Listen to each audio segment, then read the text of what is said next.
Өмір психологиясы каналыма қош келдіңіз. Жаратушы көшелермен жүріп келеді. Өтіп жатқан адамдардың ойларын естіді. Көрінбес жүрегінде ине шаншығандай болды. Әрбір үшінші адам қайталады. Неге маған, не үшін, Құдайым?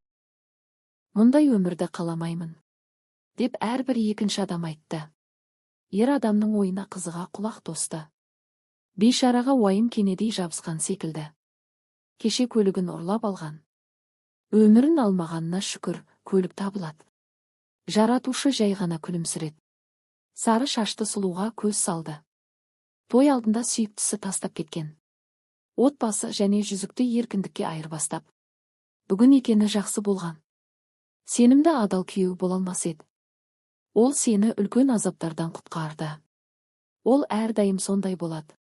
Әдемі, бірақ әлсіз. Сен соны қалайтын ба едің? Деп сұрады одан жаратушы. Бірақ ешкім оның сөздерін естімеді. Тек еңіреу мен зар илеу, айқай мен жылауға ұласты.